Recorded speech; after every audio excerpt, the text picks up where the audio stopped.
A palestra do José Luiz Alqueires, 81 anos, engenheiro civil de vastíssima cultura, consultor, escritor, articulista, historiador, pensador, humanista e gestor de grandes empresas estatais, privadas e multinacionais. Foi editor-chefe da editora Edições de Janeiro, com mais de 80 livros publicados, e detentora de 4 prêmios Jabuti. Vale a pena ouvi-lo e também ler os seus livros. A escritora Rosisca Tarci de Oliveira, membro da Academia Brasileira de Letras, comenta na contracapa de um livro do Alqueires, intitulado A Crônica da Ciência no Ocidente.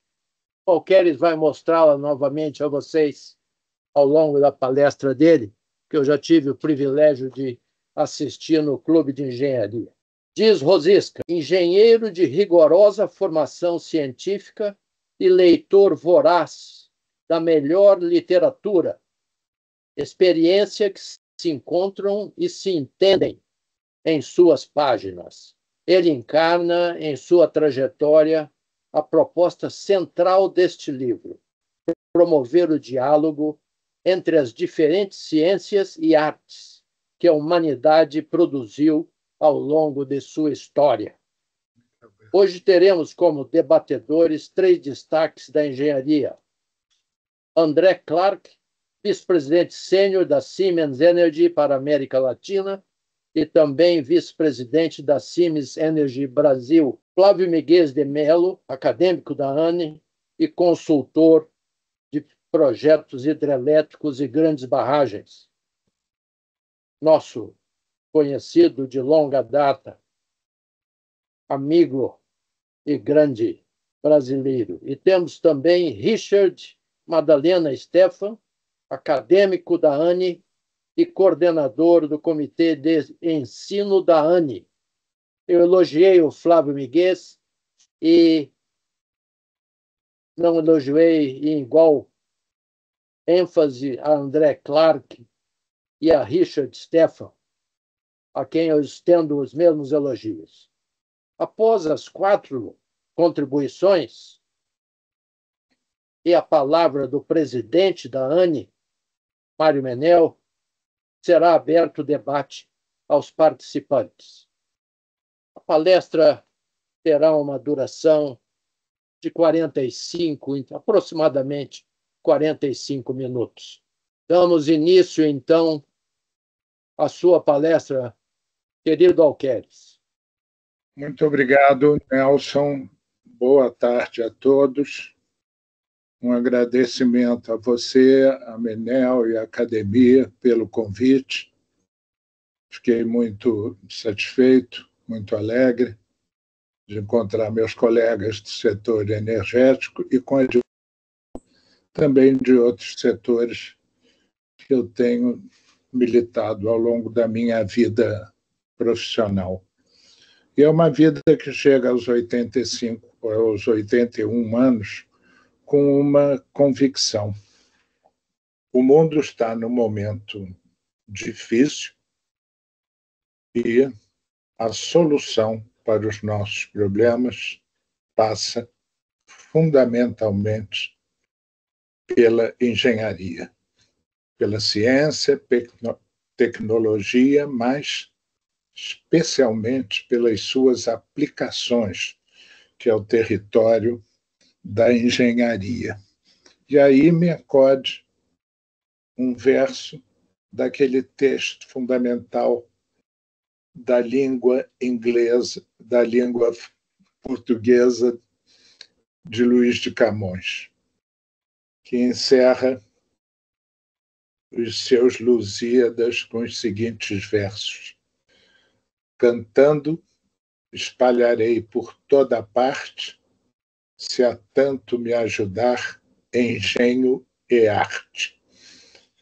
E eu vou falar de engenho e arte, especialmente como uma coisa só, porque, como nós veremos, o ponto principal da minha palestra, que é a valorização da engenharia, hoje desacreditada entre a própria escolha de cursos superiores, é a requalificação como arte, como a grande arte.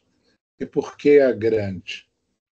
É porque, pelo impacto das suas conquistas, quando não pela dimensão de algumas, ela tem a capacidade de promover as maiores mudanças nos ambientes naturais e, por consequência, na qualidade de vida.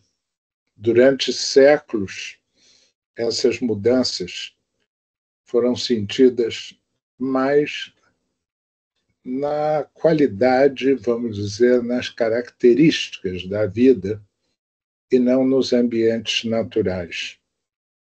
Mas agora elas começam a ser sentidas de uma maneira muito negativa nos ambientes naturais.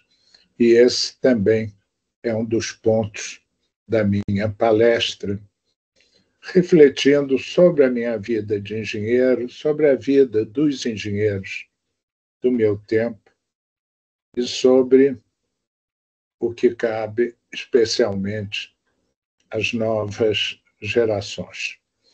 Eu tenho um agradecimento especial, primeiro ao Miguel.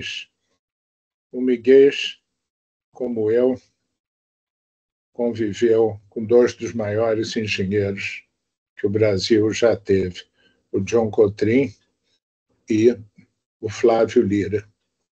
O Miguel sucedeu o Flávio Lira no ICOTE, no Comitê Internacional de Large Dams, e eu sucedi ao Cotrim no Conselho Mundial de Energia.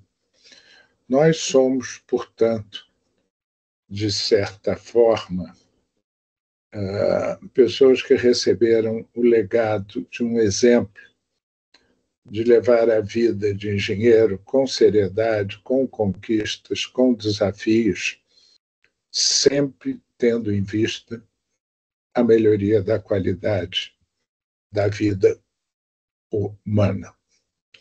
Eu saúdo também o André Clark. O André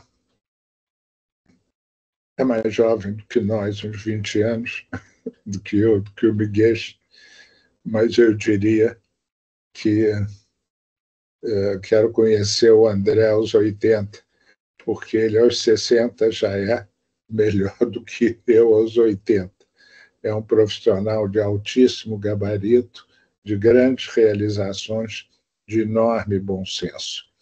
E o nosso coordenador, Stefan, também pela sua vocação de multiplicar o conhecimento na área de engenharia, complementa, então, esse trio de debatedores que muito me honra.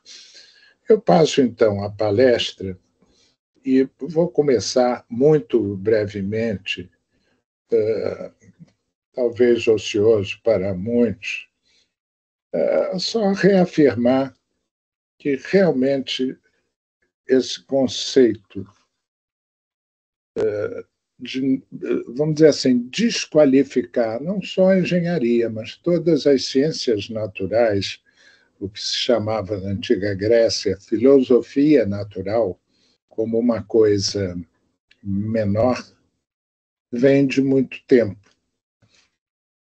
Eu vou depois voltar a apresentar, mas já apresento isso aqui, não sei se vocês conseguem perceber, isso é a capa de um dos meus livros, é um quadro de Rafael Sanzio chamado A Escola de Atenas, que representa os vários filósofos.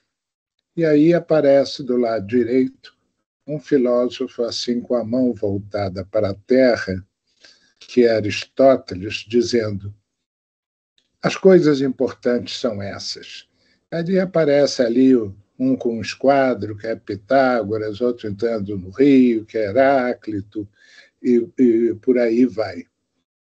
E ao lado está essa magnífica figura central, que quem para ela posou foi Leonardo da Vinci, apontando para o alto no papel de Platão, como que se dissesse assim: para com isso, ó Aristóteles, importantes são as coisas do espírito.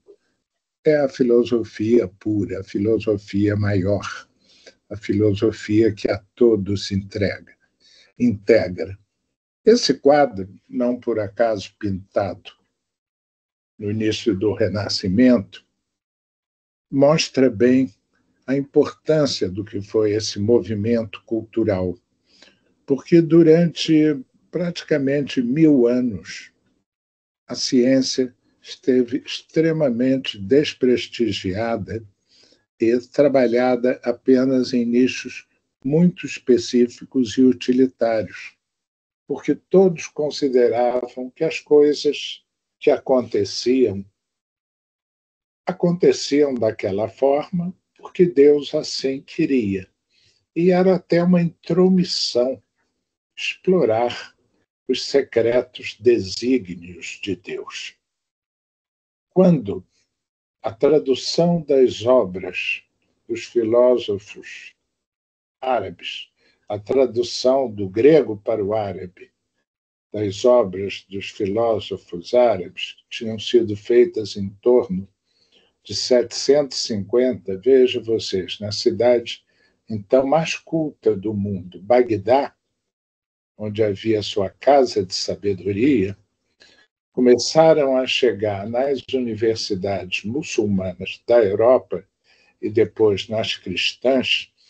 Foi uma fantástica redescoberta da cultura clássica.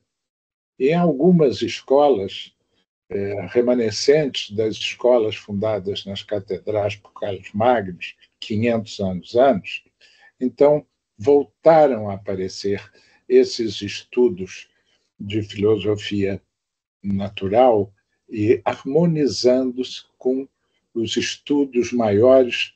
E Santo Tomás de Aquino, então, formulou assim a abertura para isso, dizendo que não, Deus até gosta que os homens investiguem e conheçam a grandeza do seu pensamento e aí o admirem mais pela perfeição do mundo. 300 anos depois, Isaac Newton ainda dizia dessa forma, um pouco, vamos chamar assim, Deus é o supremo arquiteto do universo.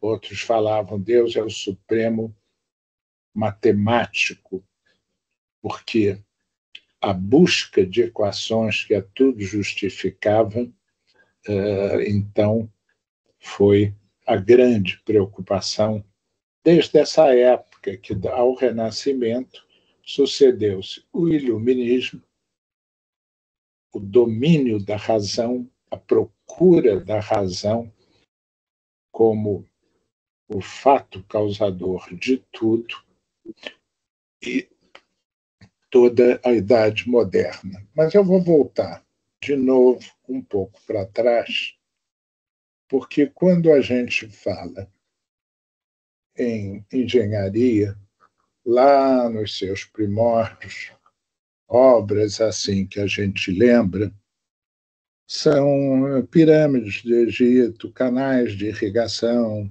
muralhas da China. São grandes obras hidráulicas. As obras hidráulicas são as mais antigas e, vamos chamar assim, a primeira preocupação do homem, porque uma motivação da obra e da ciência justamente estava ligada a proporcionar o alimento como a primeira das necessidades. E isso envolvia, então, milhares e milhares de pessoas em atividades rudimentares dirigidas por uns tantos que dominavam pensamentos abstratos, cálculos e tal. E não só para desenhar canais de irrigação, canalizar rios e tal, mas para mapear o movimento das estrelas, mapear o movimento dos planetas, o conhecimento do céu, as estações, movimentos astros, e a partir disso poder prever as estações do ano, as melhores épocas, então, para plantio. Então, desde o início, há uma combinação no processo civilizatório da ciência com a organização humana. E, nos modelos mais antigos, essa organização se deu na forma de grandes impérios que um grande pesquisador aí, sociólogo, chamado Wittfogel, chamou as sociedades hidráulicas. Por que isso? Porque a carência da água acabava disciplinando tudo. E os milhões de iniciativas, milhares de iniciativas de canalizar, de dizer quem é dono, de quem não é dono. No Egito Antigo, eles chegaram a aperfeiçoar um sistema. A gente está ouvindo agora essa discussão no Congresso sobre tarifa, mas os faraós chegaram a aperfeiçoar um sistema que, pela altura das réguas colocadas nas margens do Nilo, eles calculavam as áreas inundadas, em função das áreas inundadas, calculavam a dimensão da produção e o quanto eles recolheriam de grãos de cada um que plantasse e tinha que mandar para o faraó. Os que conhecem um pouco a leitura da Bíblia certamente conhecem a história de José, que, ao prever as pragas no Egito, inclusive a seca, convenceu o faraó a criar grandes depósitos para guardar trigo nos anos de abundância e para distribuir nos anos de, vamos dizer, de seca e de falta. Ora, quando o faraó passou a distribuir a comida que o Nilo, o rio, não distribuía, houve uma mudança no processo de deificação. O faraó passou a ser o Deus, assim como o Bolsa Família, quem distribui vira Deus, o faraó virou Deus, porque antes era o Nilo. O Egito é a dádiva do Nilo, de Heródoto. Enchia e produzia. Agora não. Quando o Nilo não dava, o faraó dava. E isso correspondeu, então, ao momento que se chama a união do Alto Nilo e do Baixo Nilo, e é um aspecto que, para todo o Mediterrâneo, e todos os estudiosos, especialmente os ingleses, sempre falavam que o Egito sempre foi o bread basket, quer dizer, a cesta de pães do Mediterrâneo, depois também com a contribuição dos rios que afluíam no Mar Negro e que hoje, enfim, cruzam a Ucrânia. Ou seja, a história recente é muito ligada, né? É herdeira da história mundial.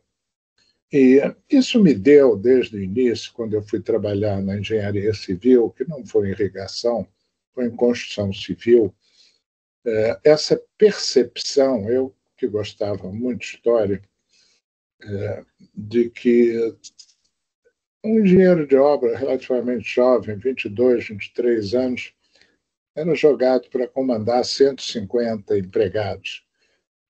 Serventes, pedreiros, carpinteiros, armadores armadores de ferro, carpinteiros de esquadria, ladrilheiros, encanadores, bombeiros, eletricistas. Então, gerir esse conjunto de especialidades que tendem a ser consideradas na visão do homem comum como trabalhos menos qualificados, me deu logo a noção que não são menos qualificados, não. Requerem extrema habilidade. E isso se somou com o fato de eu ser professor da cadeira de construção civil e de materiais de construção, o que me fez, enfim, não vou dizer ter aulas, mas pedir ali para me ensinarem a colocar umas taliscas na parede, distribuir a massa, sarrafiar a massa, emboçar uma parede, camurçar uma parede, queimar um piso, colar um azulejo com pasta ou com nata de cimento, e a extrema habilidade requerida por todas essas técnicas tradicionais. É interessante que quem estudou na Inglaterra vê que algumas das escolas, Imperial School, uma delas, as pessoas que se formam, elas se formam com o título fulano, que é engenheiro mecânico, por exemplo, passa a ser membro da Sociedade dos Latoeiros, Caldeireiros, Torneiros Mecânicos e tudo mais, porque aprende isso tudo. Aprende as técnicas, vamos dizer, mais assim, tradicionais, para aprender depois, é lógico, os materiais como projetá-los. Então, essa primeira visão me deu um interesse grande, e eu, quando formei em 66, 67, 68, 69, eu estudei ciências sociais por achar que a formação de engenharia tinha sido muito deficiente nesses aspectos ligados a entendimento de como funcionam as organizações humanas. E o entendimento de como funcionam as organizações humanas passa pelo entendimento de como funcionam as famílias, como funcionam as tribos, como funcionam os clãs, como funcionam os aglomerados maiores, os países, os estados-nação e até as coisas maiores. E eu escrevi um primeiro livro sobre isso, e bem com esse viés de engenheiro, são capítulos pequenos, que eu procuro marcar a evolução das coisas e, especialmente, procuro ter uma proposição. Vou mostrar aqui a capa desse livro. Esse livro, não sei se dá para vocês perceberem, é um quadro muito conhecido, em que aparece aqui em algum canto, talvez vocês vejam, um cantinho pequeno, Cícero discursando para o Senado romano, e ali na primeira fila um indivíduo sombrio a ser o Catilina. É um quadro do século XIX, do Cesare Marchi, e o que é que ele representa? Um momento muito importante da história, que é a denúncia de um golpe contra a democracia, que Cícero está, enfim, fazendo ali um discurso contra o Catilina, que tem origem até o texto que a gente ainda hoje estuda aí, quem estuda latim, as Catilinárias. Muito bem. A minha conclusão desse estudo é que a política é um negócio realmente muito complicado. E para a gente ter esperanças que o mundo evolua do ponto de vista político e, ao mesmo tempo, do ponto de vista humanístico, ele precisa evoluir com a democracia, com a tolerância a ideias que não são as nossas, ou seja, as pessoas têm que tolerar as ideias alheias, não é aceitar, é tolerar, não matar o outro. E isso significa um pouco já uma reflexão sobre religião como território das verdades e conhecimento como território das relatividades. Então, é preciso aí muito cuidado nessa fronteira. E o terceiro ponto é a participação feminina na política, porque em 85% da população mundial, as mulheres são limitadas no seu acesso social, constrangidas a uma situação subalterna do ponto de vista sexual, e com isso ficam alijadas de um processo que é de natureza organizador, cuidador e essencial para o quarto ponto, que é a religião da sustentabilidade no planeta.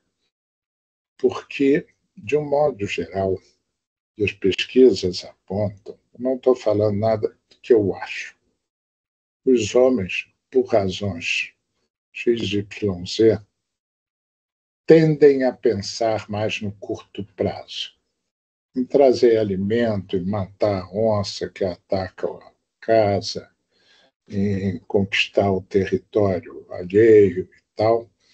Mas as mulheres têm um filho, elas têm um compromisso de vida com o que elas produzem. Então, tempo para a mulher, o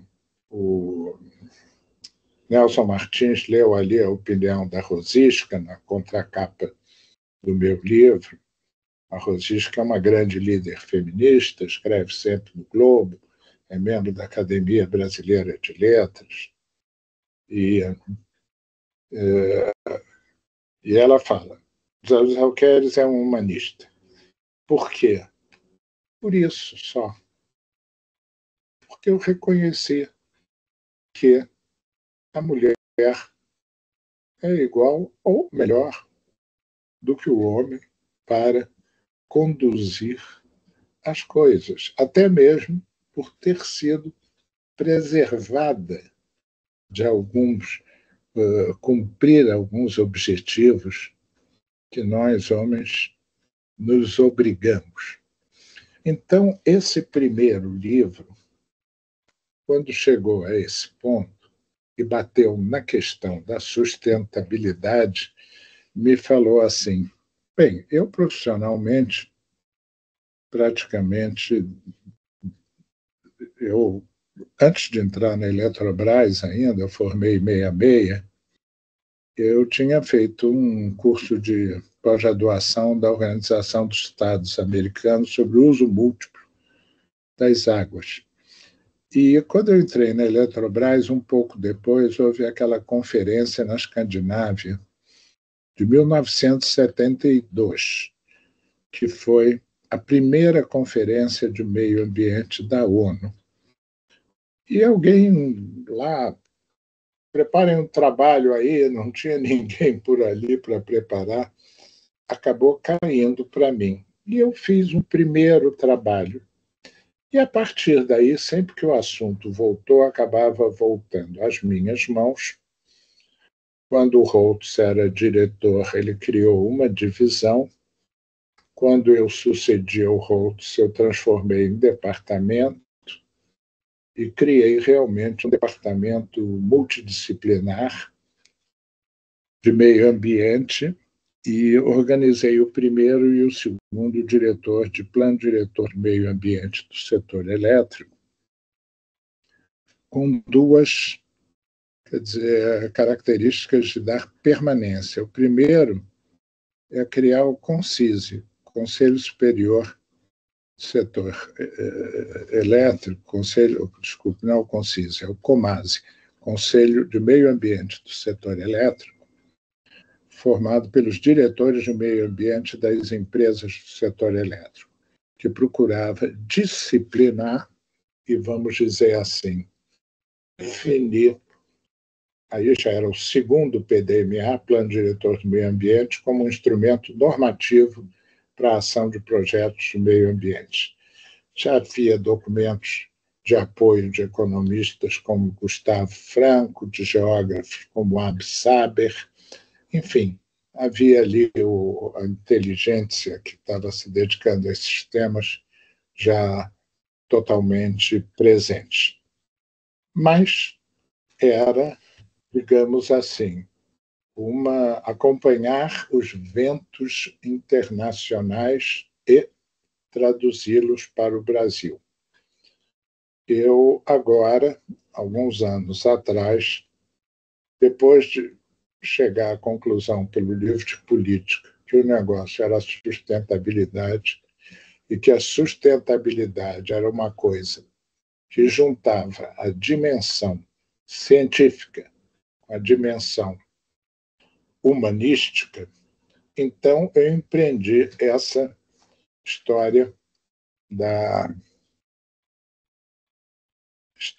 ciência no Ocidente, e que foi um mergulho extremamente interessante, porque eu ainda fui aluno daquela física que a gente decorava os nomes dos teoremas de umas pessoas que a gente não sabia direito quem eram, quais eram as vidas. Os mais conhecidos, feito Galileu Galilei, mas Torricelli, Berthelot, Fourier, Pascal, Descartes, Francis Bacon, Roger Bacon. Então, esse livro é realmente uma descoberta fascinante de vidas de pessoas que pesquisaram ciência sendo grandes filósofos. E, assim, trabalhando na questão da ciência, eu identifiquei 5 grandes vetores para o desenvolvimento da ciência. O primeiro é, evidentemente, a sobrevivência, a pessoa se alimentar. O segundo é o conforto, você viver bem. O terceiro é uma coisa complicada, você se defender de quem quer as suas coisas, mas também você atacar animais selvagens, atacar seus vizinhos, aumentar as suas terras. Então, uma ciência dedicada a matar. O quarto é a curar. Da mesma maneira que você quer matar, você quer curar dos seus ferimentos e coisas do gênero. Esses 4 vetores, vamos chamar assim, eles condicionam o desenvolvimento científico.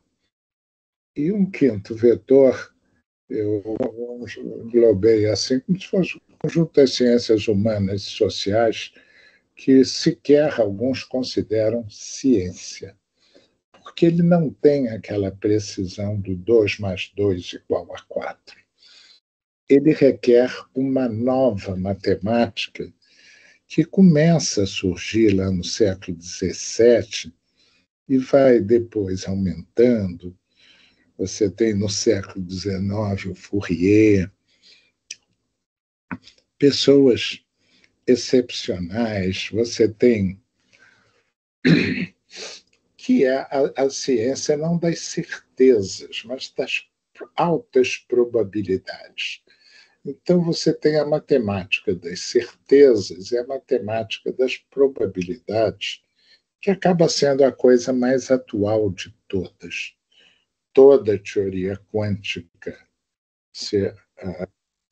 se baseia justamente numa matemática das probabilidades.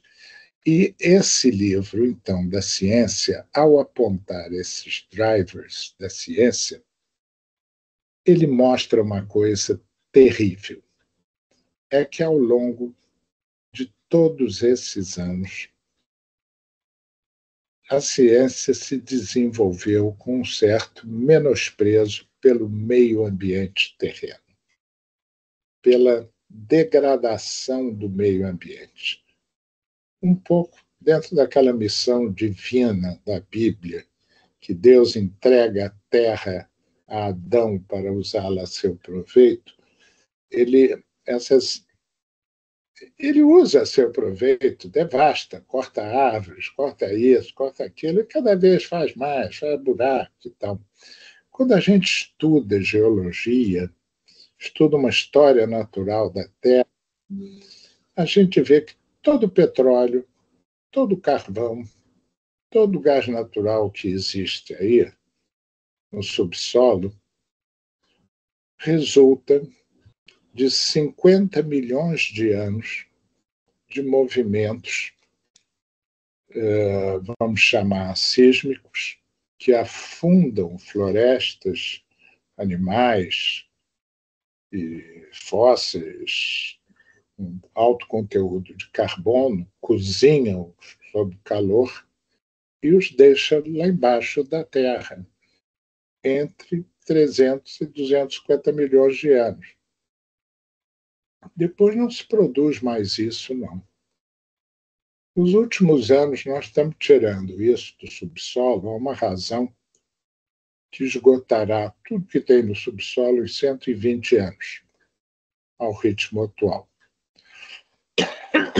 Se é que antes disso, os efeitos de tirar esse carbono todo e jogar para o ar não produzam outras alterações. Porque, contrariamente a um senso comum, o que vai lá para o alto não vai eternamente para o alto, fica contida na atmosfera, na troposfera, enfim, nas camadas superiores da Terra. A Terra não troca elementos com o exterior, está tudo lá. O carbono que a gente tirou ali, que resulta da era geológica do Carbonífero, ele está lá. Então, isso dá um impacto muito grande quando a gente estuda e fala qual é o papel da engenharia ao longo de todos esses séculos que viabilizou tanta coisa, tanto canal, tanta barragem, tanta cidade, tanta vida urbana, tantas rodovias, ferrovias, motores, fábricas. Como é que a gente pode harmonizar isso com uma vida sustentável para o nosso planeta? E esse é o desafio nosso atual. O desafio é utilizar esses recursos naturais que existem há 4 bilhões e meio aqui na Terra, 4 bilhões se a gente contar a época que a Lua se desprendeu da Terra. Há 4 bilhões nós temos a mesma quantidade de átomos aqui, de moléculas. Então, aqui é com isso que a gente tem. Eles trocam, se combinam, têm reações, mas é isso que a gente tem que gerir para ser sustentável. Então, esse livro aqui, de ciência, então a conclusão é o epílogo, que eu chamei um capítulo chamado A Sustentabilidade é um Humanismo, ou seja, adotar a sustentabilidade como uma estratégia de sobrevivência planetária no longo prazo é uma questão humanística. E eu vou dizer também aqui, para os que viram a Rosisca como fazendo a contracapa, o prefácio do livro é desse rapaz que tem 54 anos, que acabou de ser eleito membro da academia, Zé Roberto Castro Neves. E o próximo livro que eu vou falar agora, o prefácio é do Joaquim Falcão, que é outro acadêmico. Porque qual era a minha angústia? Era perguntar aos membros da Academia de Letras o seguinte: o que é o Big Bang? Aí um deles, até pernambucano, me disse assim: Queres, a única coisa que eu sei é que é um negócio bem para lá do galo de madrugada. Ou seja, é uma coisa distante, é uma coisa que não me interessa muito. não interessa ao grande humanista, ao filósofo, a ciência. E isso é um profundo erro. É um profundo erro. Talvez o maior cientista, o maior engenheiro que a gente tenha tido, tenha sido Leonardo da Vinci. Para quem não leu, eu recomendo fortemente a biografia do Leonardo da Vinci, escrita pelo Walter Isaacson, que foi o mesmo cara que escreveu a biografia do Steve Jobs, e que acaba tendo nas entrelinhas, na intertextualidade, um paralelo. Porque Leonardo, ele não foi um cientista, ele era um experimentalista pela natureza. O cartão de visita dele, que já havia na época dele, ele se apresentava como engenheiro hidráulico e assim projetou o sistema lá de canalização dos rios de Milão e convivia, tem um pedaço maravilhoso nesse livro, que é um diálogo verdadeiro entre Leonardo da Vinci, César Borgia e Maquiavel, aquele autor do Príncipe. Então, era um governante, um cientista político, historiador, que era Maquiavel, e um artista e engenheiro, e todos falando a mesma linguagem. Essa é a linguagem que o engenheiro do século XXI precisa para comandar seus empreendimentos e para levá-los a bom termo. E para isso, então, eu caio no meu terceiro livro, que é uma consequência do segundo, que é uma exploração, ele chama Empresas Sábias. Ele é uma exploração da invenção mais bem-sucedida do Ocidente, que colocou o Ocidente na frente do Oriente durante os últimos 300 anos, que foi a empresa mercantil, a empresa limitada e a sociedade anônima. Sociedade anônima que, em particular, um pedaço de papel que custa um valor, uma ação, te dá direito a prejuízos limitados e ganhos ilimitados. Então, a sociedade anônima, e essa palavra não é minha, é de Neil Ferguson, catedrático de História do MIT, é o que coloca o Ocidente na frente do Oriente. Ele até faz previsões sinistras, dizendo que o domínio da empresa pela China vai levar a China, até o final do século XXI, a ser realmente absolutamente preponderante no mundo. Bem, isso é um chute. Mas, de qualquer maneira, a empresa sábia, então, o que é que ela faz? Ela bebe na importância da sustentabilidade para dizer que a empresa sábia é a empresa que desenvolve uma cultura. O subtítulo do livro é A Humanização da Empresa no Século XXI, e fala justamente disso, da importância da empresa ser a verdadeira agente da transformação do mundo. Porque a empresa ela adquiriu aquilo que o homem, desde a mais antiga e remota antiguidade, quis: a imortalidade. O homem morre aos 100 anos, aos 110 ou aos 120, como estão dizendo aí, que ele vai atingir. Mas nós temos empresas que têm 400, 500 anos, e, na medida que elas se aperfeiçoem, na medida que elas sejam sábias, elas podem ganhar esse dom da perenidade. A capa aqui são é uma imagem do que chama Traité de la Sagesse, Tratado de Sabedoria, publicado em 1510, a obra mais antiga exclusiva sobre sabedoria publicada na França por um cara chamado Charles de Beauvais. E a capa mostra o quê? Infelizmente, a capa mostra aí duas mulheres. Uma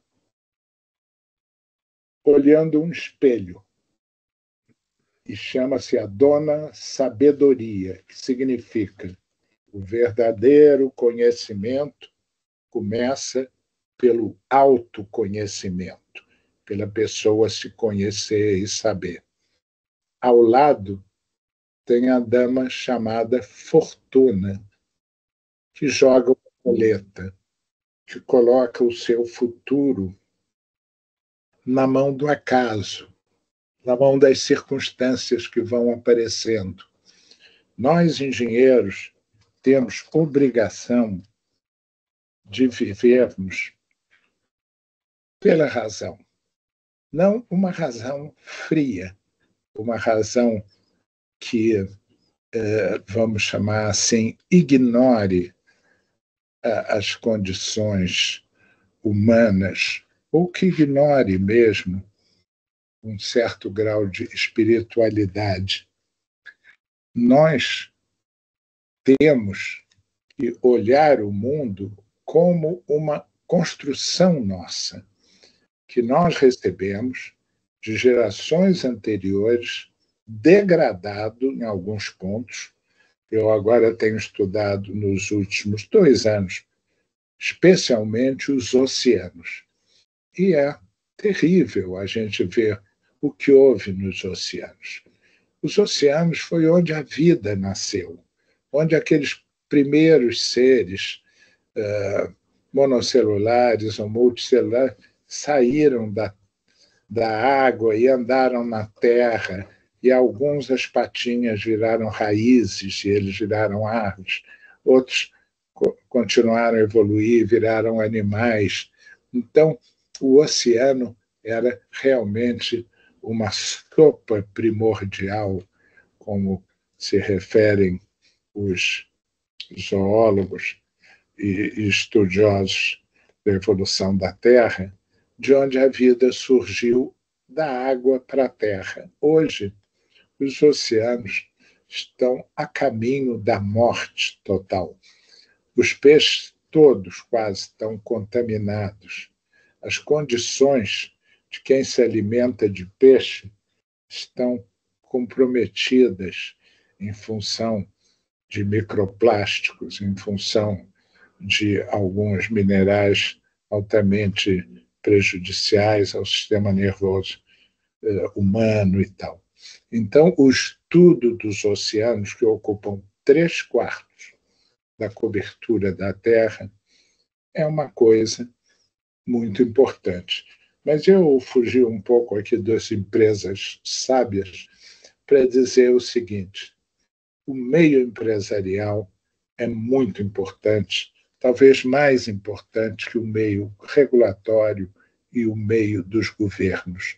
É mais fácil você convencer um empresário que queira estar ganhando dinheiro dentro de 30 anos ou 40 e não viver do bônus dentro de 6 meses, que ele deve atuar de uma maneira um pouco diferente do que atua. E, em função disso, do convencimento e autoconvencimento dos empresários e, da competição harmônica, então as agências reguladoras criem disposições para que a atividade produtora econômica possa ser feita em moldes sustentáveis. Nós estamos vendo excessos só para dizer que o nosso país abunda de excessos. Nós fazemos uma propaganda aí que somos uma maravilha em termos de meio ambiente, e o habitante do Brasil emite 60% a mais de carbono que o habitante do mundo. É por causa da energia? Não. É por causa do uso predatório da terra e do desmatamento. Nós não temos moral nenhuma em nenhum fórum mundial para dizer que nós somos maravilhosos, que preservamos. Nós não somos nada. Nós passamos por um processo de desenvolvimento tardio e isso só aumenta a nossa culpa em não cuidar de uma coisa que a gente tem que entender como um bem comum da humanidade. Bem, eu vou ficando por aqui. Essa minha palestra, o que ela mostra, essencialmente, é que a tarefa daqui para frente é fantástica. E somente a conjugação de empresas e ciência e engenharia, e a engenharia aí que eu digo como a grande arte da inteligência artificial, das comunicações, da microeletrônica, até os diques, as represas, a conservação dos recursos naturais, como a água e o ar, enfim, todas as modalidades de engenharia têm que concorrer para fazer do planeta realmente aquela terra prometida que nos foi oferecida em todos os textos místicos da antiguidade. E as escolas de engenharia, em particular, que têm a tendência de menosprezar o humanismo. Eu me formei em primeiro lugar na minha turma de engenharia civil da PUC, sem nunca ter precisado ler um livro de humanidade.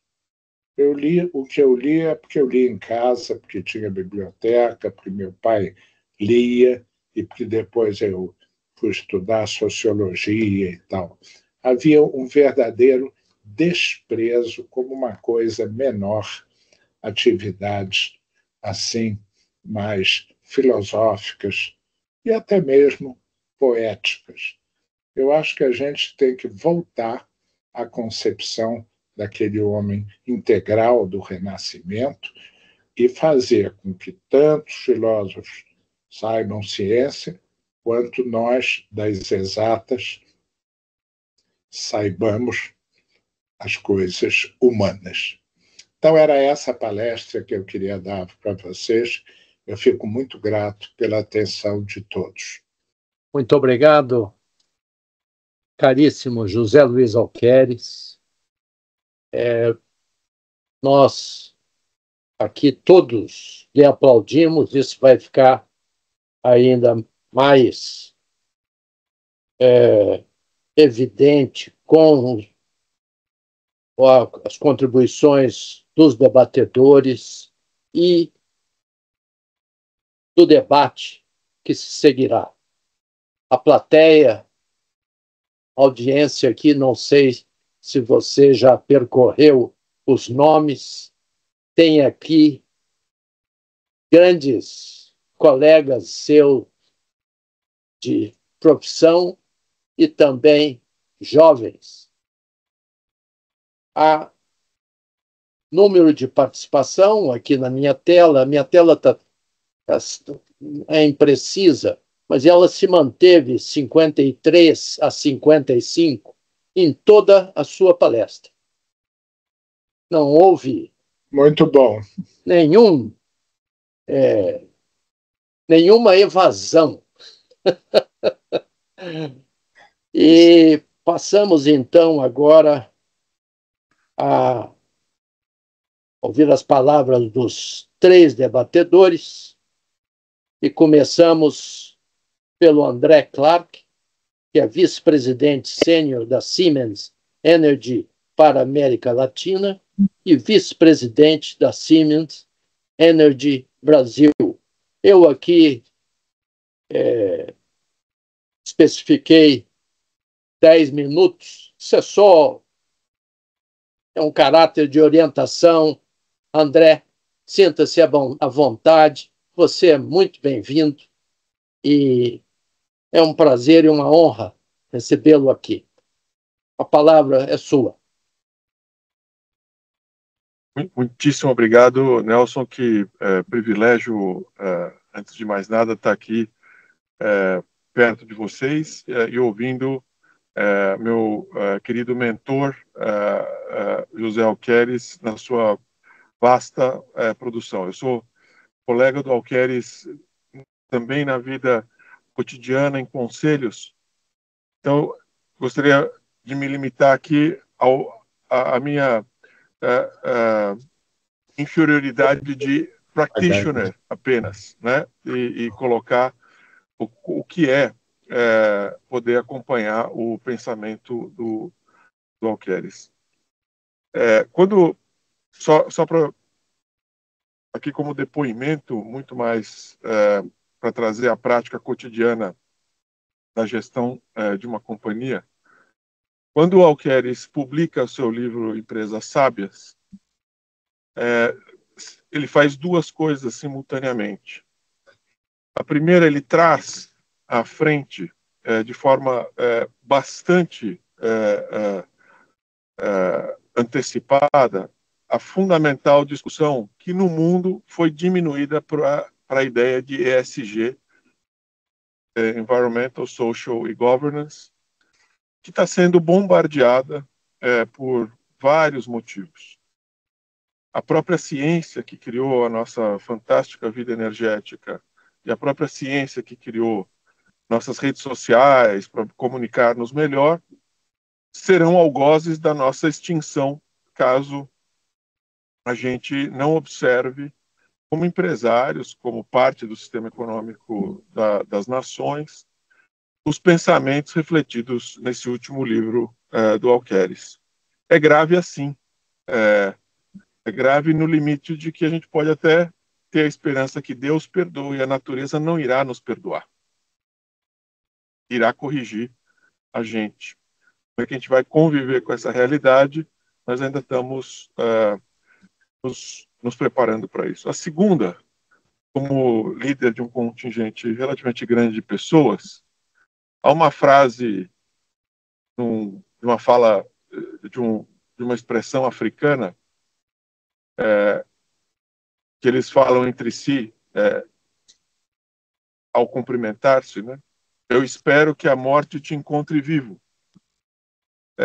Dizendo, olha, nós temos a responsabilidade de viver em toda a plenitude da nossa vida. A fala do Alqueires alimenta a nossa alma nessa angústia quando você é líder de uma organização que passa por altos, baixos e assim por diante, e de uma humanidade que hoje ruma para caminhos muito difíceis. Então, os livros do Alqueires nos orientam quando nós temos que influenciar outros, motivar outros e falar, olha, nós temos que encontrar a morte vivo e continuar isso para sempre, né? Isso levado ao ambiente de energia, de conselhos, de administração, da governança da nossa sociedade e da procura do espaço do Brasil no planeta, do nosso desenvolvimento como país, é essencial. O cerne da solução do que nós procuramos está nessas 3 publicações que o Alqueires colocou. Nosso próprio país escolher que viver pela ciência e pela arte, ou pela arte da ciência, ou pela arte da engenharia, é algo nobre, bom e fundamental, que a gente pode se orgulhar disso, que sim, uma visão humanística dentro das empresas é fundamental, e que as empresas em si são elementos da humanidade que nos impulsionará para frente. São 3 decisões que sumarizam, em grande medida, os desafios que nós temos como país e a nossa posição no mundo. Outras nações fizeram assim e prosperaram. A gente também tem o direito e o dever de fazê-lo e prosperar. Por último, aqui orientado pela visão do Alqueires, a gente sempre com um olhar faminto por esperança e conhecimento, queria compartilhar com vocês, motivado pelas ideias do Alqueires. Há 3 semanas atrás, eu encontrei pela primeira vez um arqueólogo chamado Eduardo Góes Neves, que utiliza tecnologias de LIDAR, Laser Oriented, para descobrir na Amazônia uma civilização que os brasileiros nunca souberam que existiu, que convivia com cidades verdes, cidades ajardinadas, há mais de 15 mil anos atrás, dentro da Amazônia, mostrando que era um lugar de extrema riqueza e que convivia com tecnologia, engenharia e de forma humanística num modelo social completamente distinto aqui dentro do Brasil. Ele faz um esforço de comunicação e faz um filme de YouTube chamado Brasil antes de 1500. Ele e a sua equipe, dadas suas publicações, é imperdível para a educação de qualquer um e imperdível para encher nossos corações de esperança. Porque o Alqueires, também um urbanista, está sempre falando das cidades verdes, das cidades jardins como solução. Solução que brasileiros originários, entre 15 e 30 mil anos atrás, já tinham. E que plantaram, em grande medida, um pedaço substancial da nossa floresta amazônica, que é a qual que nós temos que preservar a todo custo, que o Alqueires colocou. Alqueires, que privilégio. Perfeito, André. Obrigado. Muito obrigado, André. Uma honra tê-lo aqui. Antes de passar a palavra para o caríssimo Flávio Migues de Mello, eu gostaria de informar que tentei contato com duas, uma engenheira e uma economista de meio ambiente, as duas da área de meio ambiente, com Tereza Serra, eu não consegui contato, acho que falha minha, acredito, e também com Clarissa Lins, jornalista, economista, me corrija, Alqueires, que lamentou ter conflito de agenda e desejou aqui o máximo sucesso aqui para a nossa reunião e cumprimentos ao Alqueires. Após isso, então, passo a palavra ao Flávio Migues de Mello. Por favor, Flávio.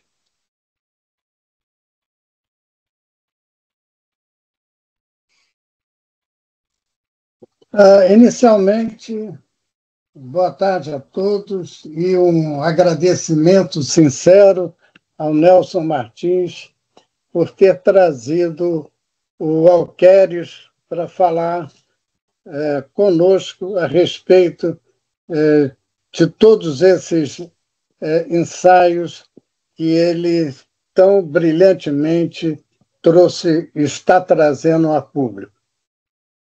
É um privilégio para o nosso Comitê de Energia contar com o Alqueires, que sempre é um dos que mais comentam as nossas posições. O Alqueires inicialmente falou que ele e eu temos uma trajetória profissional semelhante, porque nós dois convivemos muito com John Cotrim e Flávio Lira. Tanto Cotrim quanto Lira são patronos da nossa academia. E eu tive a iniciativa de trazer um número de acadêmicos de cerca de 90 e poucos para os 200 atuais. E o Celso Ferreira, que está nos assistindo, ele tem como patrono John Cotrim.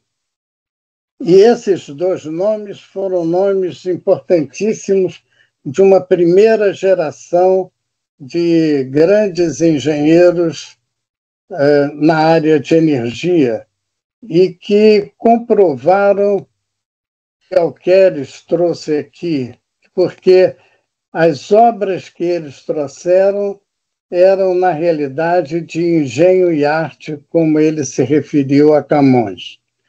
E não foram só esses dois, mas eu queria lembrar alguns outros da mesma primeira geração: Lucas Nogueira Garcês, Mário Pena Bering, Lucas Lopes, Antônio Dias Leite, João Camilo Pena, para dizer alguns dos brasileiros, que tiveram um apoio muito importante de alguns estrangeiros, uns vindo da Europa, como Karl Terzag, Arthur Casagrande, outros vindo da América do Norte, como Sexton, o Portland Port Fox, e principalmente o Asa Kenneth Billings. Esse o Alqueires certamente viu o que ele deixou de herança na Light.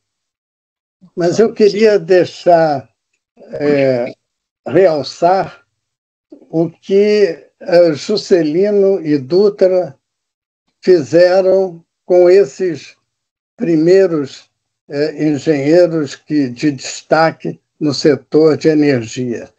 Tanto Dutra quanto Juscelino, ao instituírem a CHESF no São Francisco e Furnas no Rio Grande, deixaram para esses homens uma liberdade absoluta, coisa que hoje nós não vemos na nossa política, uma autonomia total.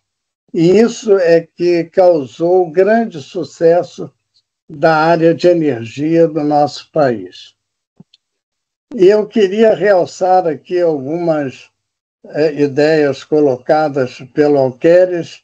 Ele falou de José na Bíblia, em que convenceu o faraó de estocar trigo para depois, na época da estiagem, e que foram, salvo erro, 7 anos, foram 7 anos de abundância e 7 anos de estiagem, o faraó, então, passou a usar esse trigo armazenado.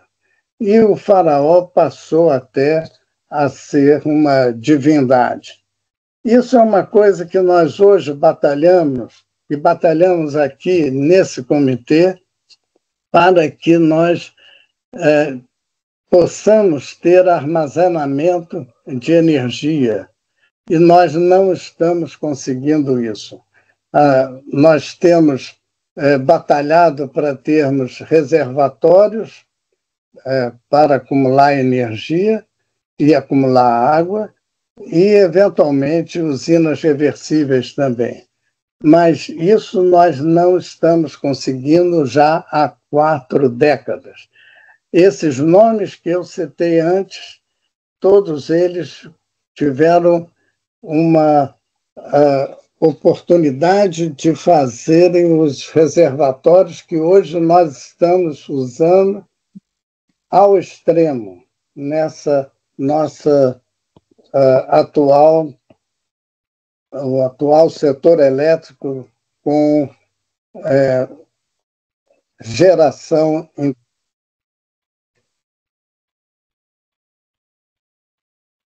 Alqueires realçou com muita propriedade que por milhões de anos foram criados os reservatórios de petróleo, carvão e gás natural. E pelo que se imagina hoje, esses reservatórios, se nós continuarmos usando do jeito que nós estamos usando, eles serão esgotados em cerca de 120 anos. E a mesma coisa acontecendo com os oceanos, que, segundo palavras do Alqueires, os oceanos estão a caminho da morte. A sustentabilidade é, portanto, a grande mensagem que o Alqueires deixou nesse seu fabuloso livro que eu tive o prazer de ler com toda a atenção. A nossa tarefa para o futuro, como engenheiros, como humanistas, é realmente enorme. E uma lição muito importante é a integração das exatas com as humanas. Alqueires falou que na PUC ele não teve nenhum incentivo nesse sentido, embora na PUC ele tivesse tido a obrigação de estudar religião, acho até que com o padre Leme Lopes, que saiu do Santo Inácio, que ele conviveu também, e foi para a PUC na época em que Alqueires era estudante da PUC. De modo que isso é muito importante e o nosso desenvolvimento realmente foi, até meados do século passado, completamente descolado da sustentabilidade e do meio ambiente. E eu me lembro que o setor de energia foi o primeiro a se mobilizar na preservação ambiental.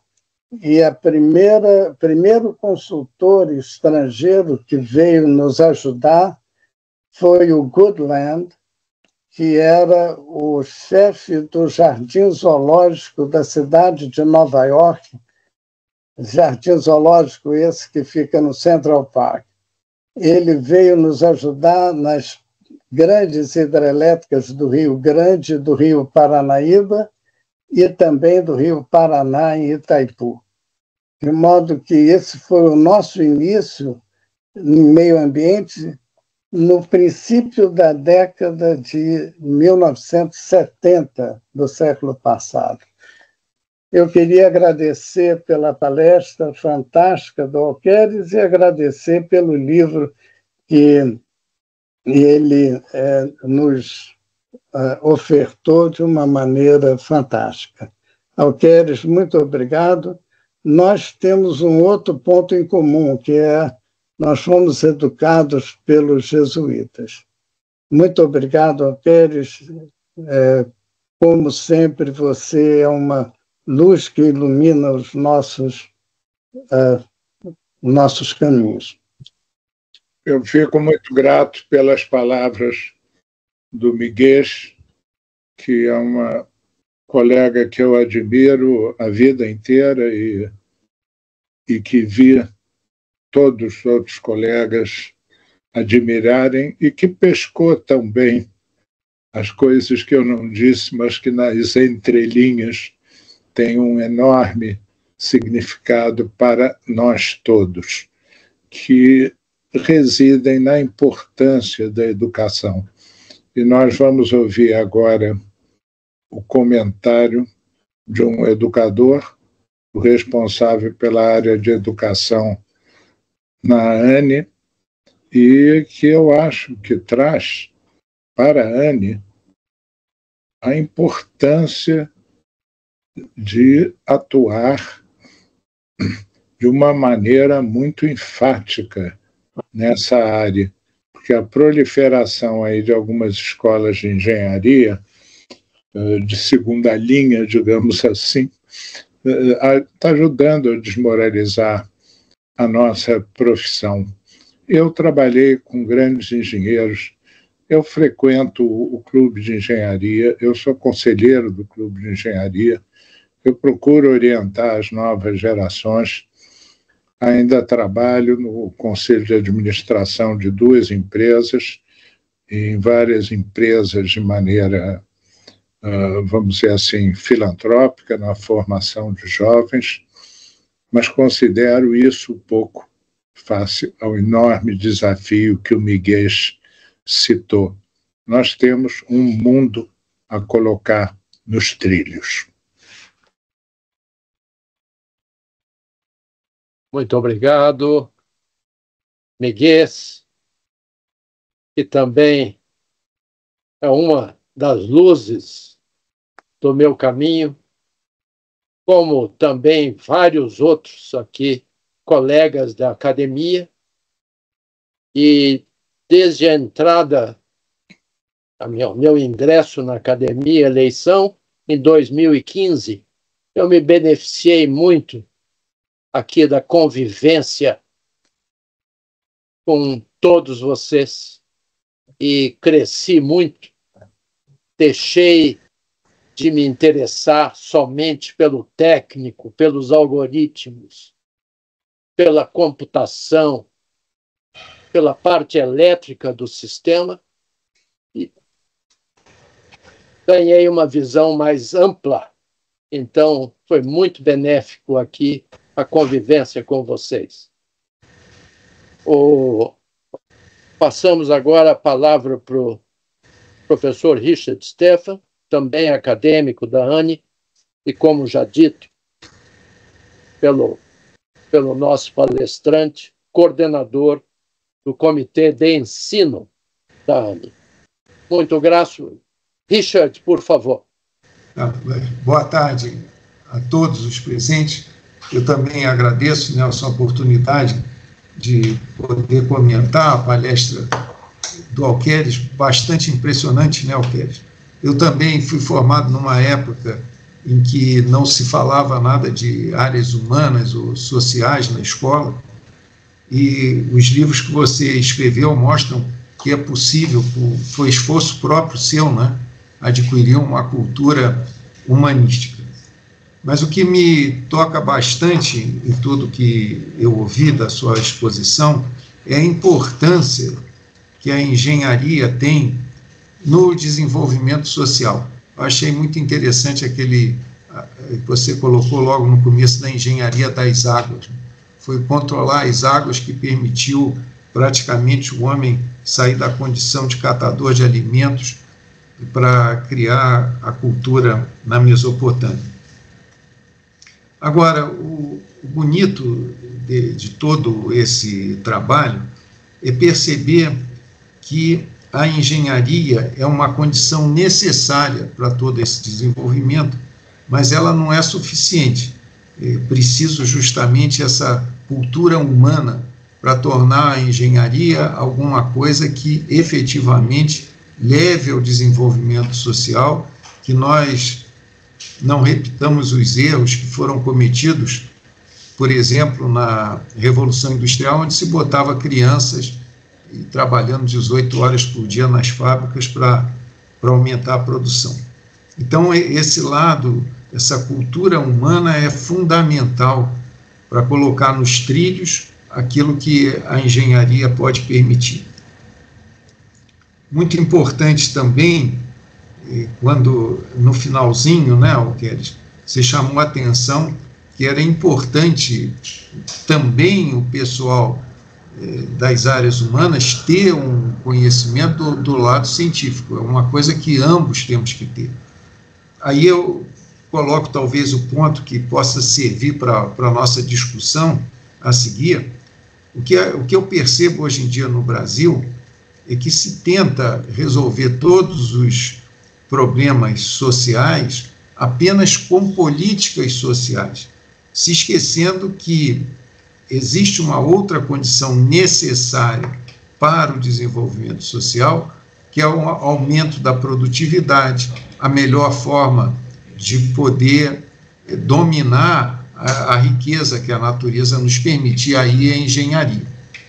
Então, eu percebo que falta efetivamente no nosso Brasil, além dessa visão de política social, que existe uma visão de política social, mas uma visão da importância da engenharia. Então, a gente vive tendo que mostrar, por exemplo, como o Miguel chamou a atenção, né, que são importantes reservatórios, que a gente precisa armazenar energia também, mas quem não é da área técnica, da área de engenharia, pensa que apenas com energia solar e eólica vai resolver todos os problemas, e no fundo não resolve. Então, eu acho muito enriquecedor nós aqui da academia temos essa oportunidade de, lendo os livros escritos por um engenheiro, ganharmos essa cultura humanística.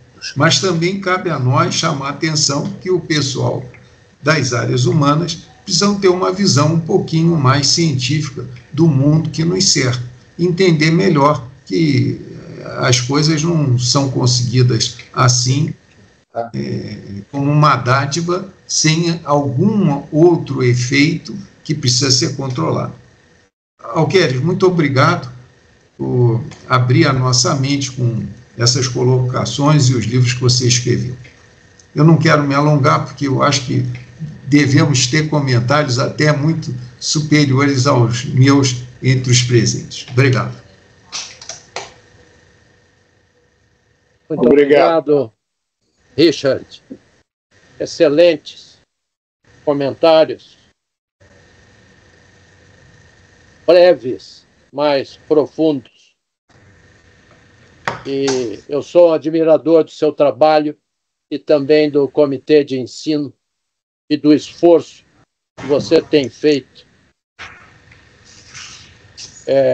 para manter a qualidade do ensino de engenharia e melhorar a atração de candidatos e diminuir a evasão dos estudantes dos cursos de engenharia. Obrigado novamente, Richard. Passo agora a palavra para o nosso presidente da Academia Nacional de Engenharia, caríssimo amigo de todos, Mário Menel. Obrigado, Nelson. Boa tarde a todos. Eu só lamentei na palestra do Alqueires, foi quando ele, depois de 40, 45 minutos falando, ele disse, e agora, para terminar, me deu uma sensação de vazio, porque eu gostaria que ele continuasse um pouco mais nos brindando com essa aula que ele nos deu, né? Eu tive a oportunidade, inclusive ganhei o livro do Alqueires, tive a oportunidade de ver com que facilidade o Alqueires escreve, olhando o lado humanístico dele, mas como ele ordena o livro de uma maneira de engenheiro. Então, essa fusão é muito interessante. Eu só gostaria de registrar que eu conheci o Alqueires quando ele não me conhecia ainda, porque ele já era um ícone da engenharia e do setor elétrico brasileiro, e eu era engenheiro que fui jogado no fogo do planejamento do setor elétrico numa hora que nós tínhamos que interligar o sistema sul, que era um sistema muito pequeno, e interligar o sistema sudeste, que era um sistema já com uma dimensão grande em relação ao que nós tínhamos no sul. Lembra, Alqueires, que nós tínhamos problemas de estabilidade, de coisa. O meu pós-graduação foi estudar essa parte junto com um professor que estava chegando da Itália naquele momento, que chama-se Angelo Vian, né, que depois foi para Temag e tal. Bom, mas são reminiscências, né? No tempo, nós convivemos com Mário Bering, e o Mário Pena Bering eu tenho hoje a satisfação de ocupar na academia. O meu patrono é o Mário Bering. Então, foi um prazer a gente viver essa época, e o Alqueires sempre se notabilizou pela sua competência, pela sua... Você sempre foi, em toda a sua vida profissional, para mim, foi assim um farol, foi um exemplo, tanto na Eletrobras como aqui no Ministério de Minas e Energia. E não poderia deixar de ser também na academia, suas contribuições no comitê, que o Nelson tão bem dirige, e mesmo no tempo do nosso querido Lippincott, não estou me lembrando do Lippincott, que eu fui estagiário do Lippincott na Light. Belíssima figura. Lippincott, canadense, mais brasileiro do que qualquer um, né? Mas o Lepec, que foi o antecessor do Nelson Martins, e eu achava muito difícil substituir o Lepec, mas o Nelson Martins realmente conseguiu abrilhantar esse comitê nosso de energia, tanto quanto o Richard faz um esforço lá nele. Só que o Nelson é mais marqueteiro, e nós temos, Alqueres, reuniões, já tivemos reuniões com mais de 200 presenças no comitê de energia, graças às redes sociais que o Nelson sabe dominar tão bem. Mas, Alqueres, eu só quero te agradecer muito por essa palestra e pela sua participação no nosso comitê, que muito abrilhanta seus comentários. Eu, sem desprezar nenhum comentário, mas quando eu vejo JA lá, eu dou uma parada para ler o que é que você escreveu. Então, meu muito obrigado, e pode se preparar que não é a última vez que você vai participar aqui da academia, porque nós vamos querer repetir uma conversa dessa com você em outras oportunidades, com certeza. Muito obrigado, Alqueres. Obrigado, querido Menel. Você sempre foi realmente um companheiro daquele time de pessoas muito queridas e muito qualificadas, feito tantos que a gente encontrou na nossa vida profissional nesse setor de energia elétrica, que eu posso dizer, sem nenhum exagero, sem puxar o saco de ninguém, que sempre foi como uma segunda família para todos nós. Verdade. Verdade. Muito obrigado, Menel, e obrigado novamente ao Alqueres.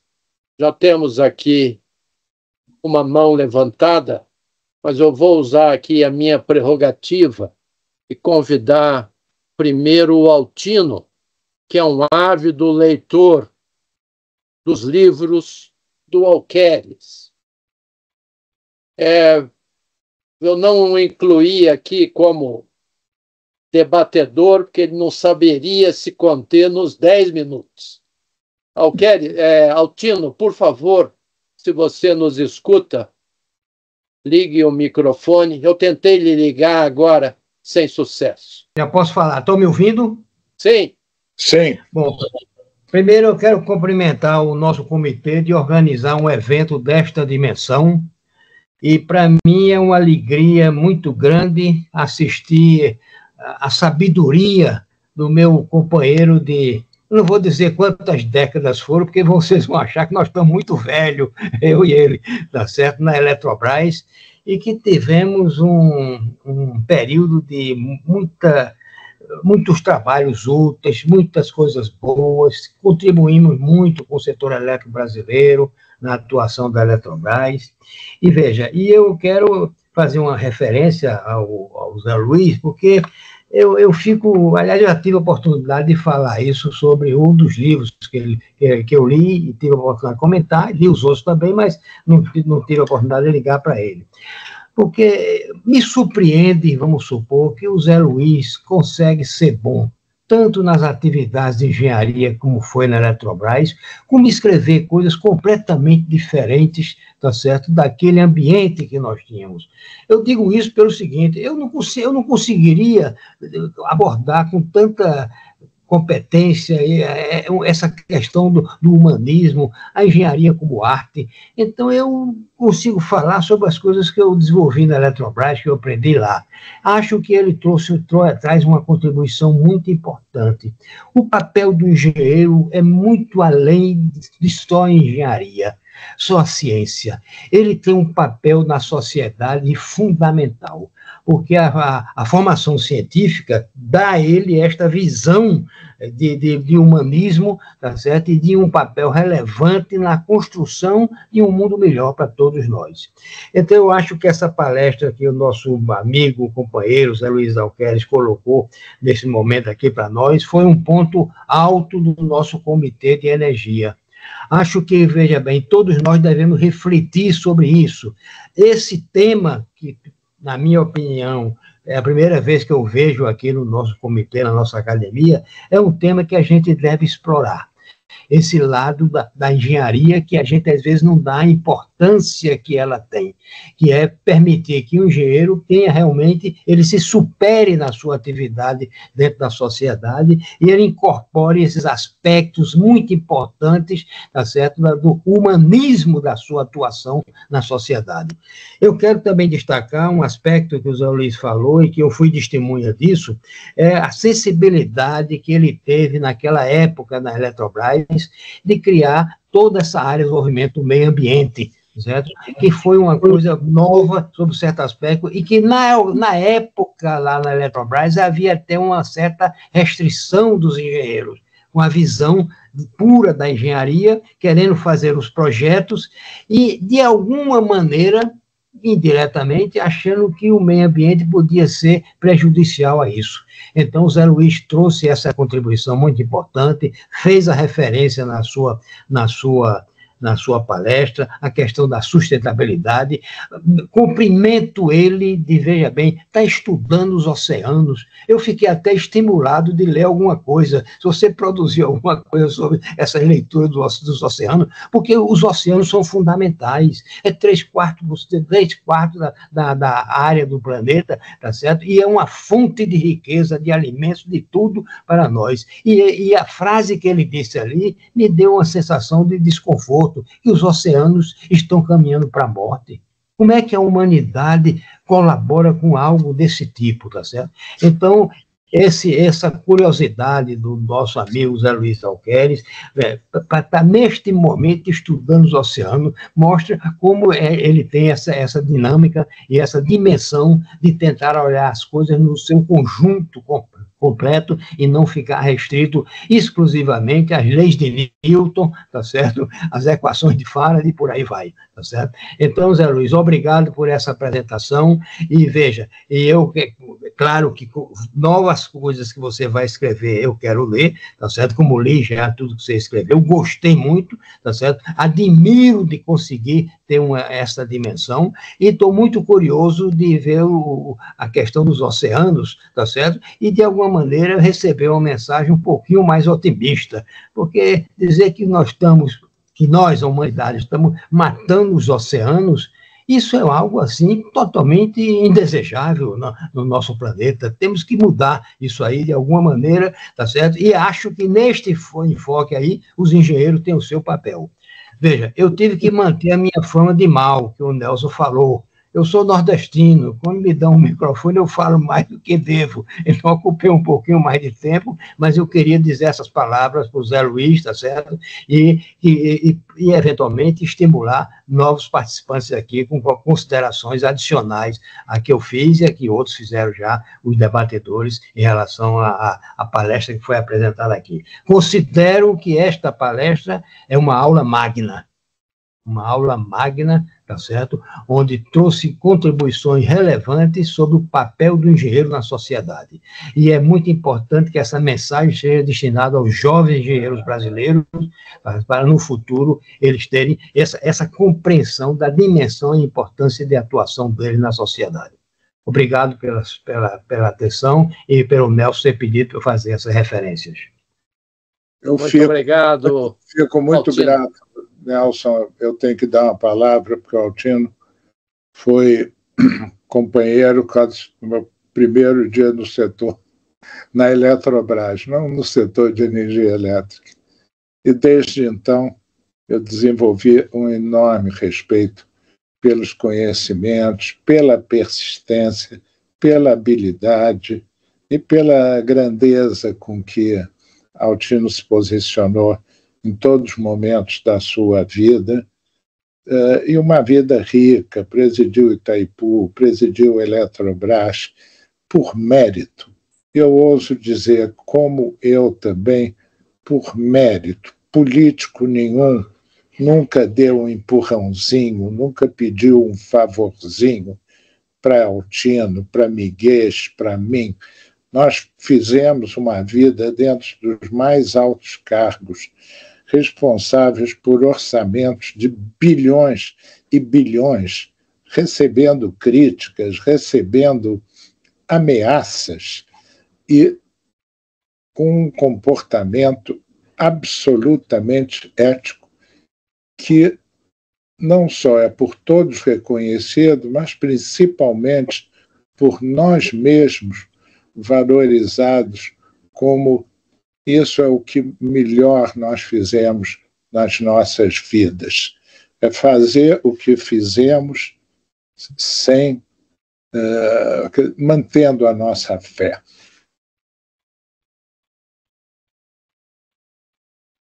Obrigado, Alqueires.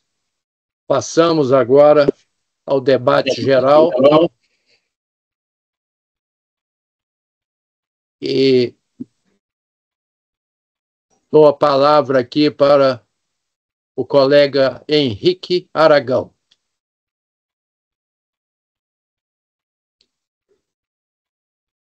Alqueires, parabéns.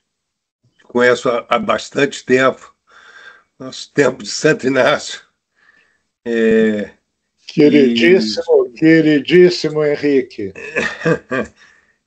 É muito bom te ouvir falar e que, coincidentemente, o Instituto de Engenharia está me pedindo para a semana que vem fazer uma palestra na área de óleo e gás. Eu não sou especialista em óleo e gás, gestão de projetos, outras atividades da engenharia, mas não óleo e gás. Então, eu resolvi colocar o tema exatamente a engenharia como suporte fundamental para o desenvolvimento. E que você me coloca aí até para salientar o lado social e tecnológico. A gente sabe que o que a gente vê é que a engenharia é fundamental em qualquer coisa. Aqui nós estamos falando por via digital, que tem muita engenharia embutida nas pequenas coisas, que a gente aperta um botão para acender uma luz, a gente não pensa toda a engenharia que tem por trás disso e tudo mais. E foi bastante enriquecedor te ouvir aí. Ainda não li teus livros, mas vou lê-los todos. Acho que vai ser muito interessante.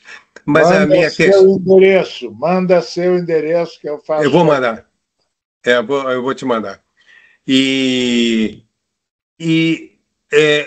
A questão que eu coloco é o seguinte: hoje em dia você vê o seguinte, as empresas mais ricas do mundo são administradas por engenheiros.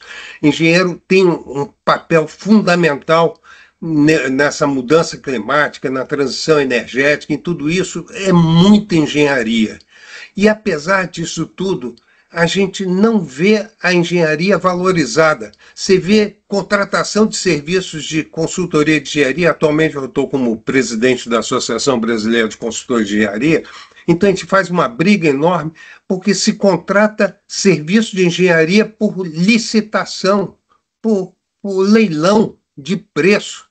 E um país, o que aconteceu com o Brasil, que teve pessoas, citaram aí nomes tão brilhantes de engenheiros que construíram esse país, que fizeram esse país modelo, porque a gente caiu tanto e como a gente recupera um prestígio, uma valorização para a engenharia? É isso. Eu acho, Henrique, quando a gente vê Congresso Nacional com apenas 20 engenheiros, a gente começa a compreender porque é que esse país está tão difícil de encontrar um caminho. Quando a gente lembra daquelas figuras que a gente cultuava no governo de Juscelino, aqueles grandes engenheiros, construtores de obras. Eu tenho uma casa, você sabe, eu moro a maior parte do tempo em Petrópolis. Agora fizeram, depois de 8 anos de parada, a obra da subida da Serra, licitação para acabar um trecho de 21 quilômetros. Pois bem, para acabar 21 quilômetros, ganhou a empresa que forneceu o prazo de 2031, 6 anos. E você lembra, Juscelino pegou o governo com 700 quilômetros de estradas pavimentadas. 5 anos depois, devolveu com 14 mil quilômetros de estradas pavimentadas, muitas das quais ele mesmo abriu. Eu acho, e foi muito bem já apontada pelo Nelson, pelo Richard, que a engenharia, não sei se nós tivemos responsabilidade nisso, mas nós temos obrigação de voltar a ocupar um espaço que permita à nossa categoria contribuir para esse grande esforço de desenvolver o Brasil. Há 40 anos atrás, eu eletrifiquei a Rocinha. Eu voltei lá 6 meses atrás. A situação é pior do que há 40 anos atrás. Não urbanizamos e a eletrificação virou basicamente um negócio de traficantes e milícia. Nós temos que dar realmente um cunho social e realmente entender que esse desenvolvimento se faz também com infraestruturas físicas bem projetadas.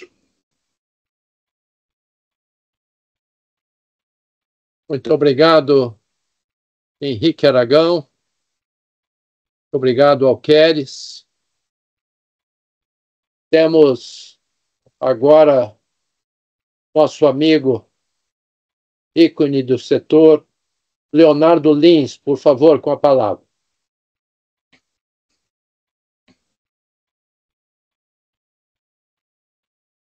Meus prezados, uma satisfação imensa aqui de longe de Recife, mas muito próximo aí pela internet, todos vocês. Inicialmente, queria parabenizar o grande trabalho aí do Menel, aí desenvolvendo aí cada vez mais essa grande grupo, né, da ANE. Ao nosso querido Nelson Martins, como o Altino colocou, o grande divulgador aí, faz um trabalho magistral, nos convocando sempre para as coisas boas que está fazendo. E uma satisfação maior que ouvir meu grande guru, amigo, né, inspirador permanente, José Luiz Alqueres. Né?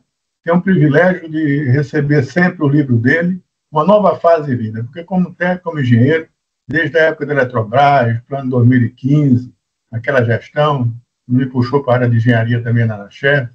Depois o privilégio de trabalhar com ele na Light, uma visão grande, e conseguiu tirar daquele círculo para o Rio e aprender muito com ele. E essa nova fase, Alqueres, nos ensinando o que é o humanismo, né? O livro dele, todos aqueles 3 livros da ciência da antiguidade, da engenharia com a ciência, esse último livro de Empresas Sábias, que é realmente um revelador. E ouvi também todas as falas aí do nosso querido amigo conterrâneo Altino Ventura, nossos mestres permanentes. Então, é uma tarde agradabilíssima, né? Satisfação imensa, um grande abraço para todos vocês. E que Alqueres, continue produzindo. Você vai produzir ainda muito mais, porque isso tudo que você está produzindo, com certeza, será muito bem aproveitado pelo esforço que todos temos de fazer e valorizar cada dia mais a engenharia.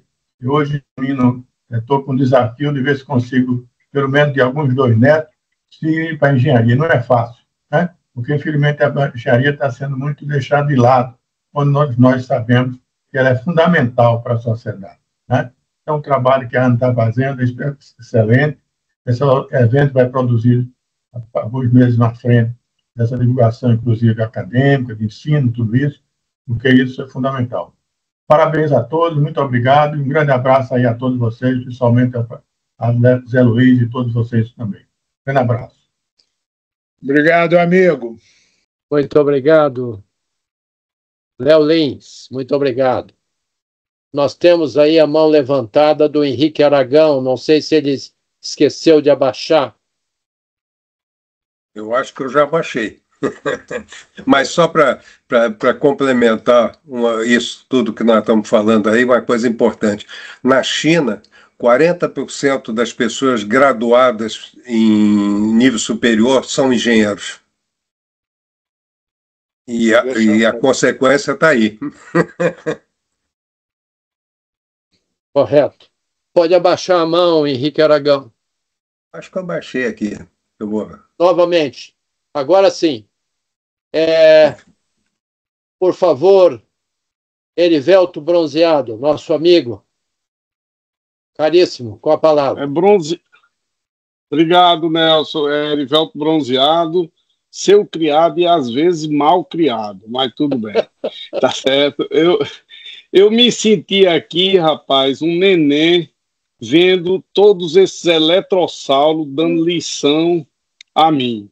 Foi um negócio espetacular, tá certo? Desde o Altino, que foi... Aliás, Léo Lins, que foi meu chefe, depois Altino, foi meu chefe lá no MME. Mas eu queria parabenizar o Alqueires pela, vamos dizer assim, pela reflexão que ele deixou para a gente, vamos dizer, mastigar daqui para frente. E eu vi que ele tem 80 livros e tem 81 anos. Eu vou esperar o 81º livro, ou então mais 2 livros para completar um livro por ano. Tá certo? Esse é o desafio dele. Mas parabéns aí a todos, a você, Nelson, que por organizar essa reunião aí, que foi muito bom, tá certo? Assim, e vamos dizer, nos fez refletir principalmente a questão da humanização, tá certo, da energia. Eu coloquei até algo aqui também para vocês refletirem, que a energia ela não se cria, ela se transforma, todo mundo sabe disso. E ela está na natureza. Então o desafio do engenheiro é transformá-la de uma forma inteligente, equilibrada, sustentável, como o Alqueires levantou, e humanizada, em benefício da humanidade. Agora, é importante lembrar que não existe almoço grátis. Por um lado, a gente tira, tá certo? Então, a natureza, ela dá a resposta, mas nós temos que buscar na natureza. E quando o Alqueires falou aí da devastação da Amazônia, ou ele não disse devastação, mas eu digo assim, os países ricos na Europa, quando eu estava lá fazendo meu doutorado, a turma ficava falando sobre a Amazônia. E eu perguntava a eles, onde é que estão suas florestas? Onde é que estão suas florestas? Onde é que estão seus recursos? Tá certo? Onde é que está a sua natureza? A sua natureza está igual à nossa? Então, por que eles se desenvolveram? Eles podem ter se desenvolvido exatamente retirando na natureza para sobreviver e para enriquecer, para se desenvolver. E eu lhe digo o seguinte, a energia, quando eu vejo a gente plantando uma semente de feijão, e esse feijão vai buscar energia na terra, no sol e da água, depois ele cria uma vagem, nós comemos esse feijão, pegamos a energia desse feijão para sobreviver. Então, tudo é uma troca. Não existe almoço grátis. Tá, muito obrigado aí pela oportunidade e parabéns aí, Nelson, e os debatedores também, e principalmente o Alqueires.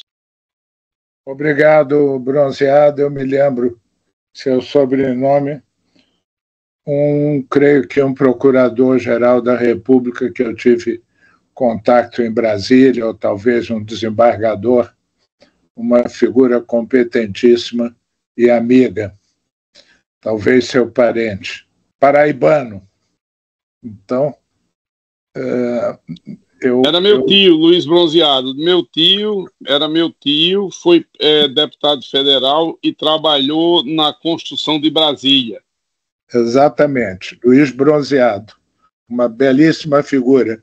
quase sempre com terno de linho branco, que já era raro naqueles tempos, de brasilianos de muita poeira, e ele elegantíssimo sempre. Bela figura. Mas foi muito bom ouvir a sua participação e que me dá oportunidade de fazer um comentário quando você falou aí do feijão. Como você sabe, o feijão é uma leguminosa, que ele cresce capturando nitrogênio do ar e fixando nas raízes. Ao final do plantio do feijão, o caboclo corta, depois de colher a vagem do feijão, e a raiz apodrece e enriquece o solo de nitrogênio.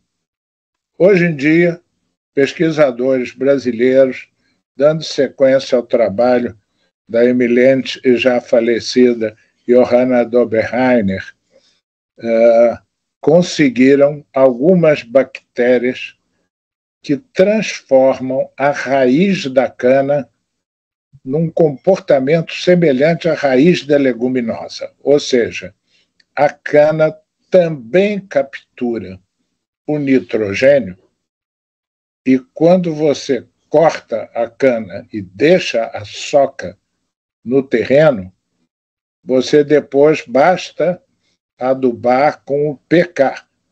Não precisa mais o nitrogênio, que hoje em dia ainda é a maior importação que o Brasil fazia da Rússia e da Ucrânia.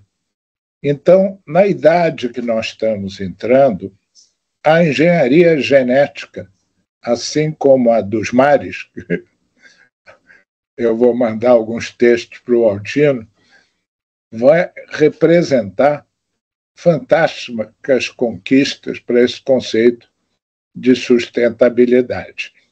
Obrigado pelos seus comentários e uma ótima lembrança que eu tenho de Luiz Bronzeado. Obrigado, Alqueires, obrigado, Erivelto. Caríssimos, infelizmente, temos que encerrar agora, porque temos já agendada, provavelmente já se iniciou, a palestra sobre inovação na Embraer. Agradeço imensamente a todos, então, pela presença, comentários e por essa tarde maravilhosa, experiência maravilhosa que aqui vivemos. Escutando aqui o nosso caríssimo Alqueires. Eu, por enquanto, só li um dos seus livros, Crônicas da Ciência no Ocidente, que reúne 64 crônicas sobre os grandes, os gênios da engenharia, da arte e da filosofia, em pequenos textos, mas de uma qualidade que me transportou no tempo e que é um livro assim que me sensibilizou muito mais do que o Sapiens, uma breve história da humanidade, escrita e um best-seller, escrita pelo Yuval Harari. Parabéns novamente, Alqueires. Parabéns a todos pelas contribuições, pela presença. Muito nos honra. Muito obrigado. Muito obrigado a vocês.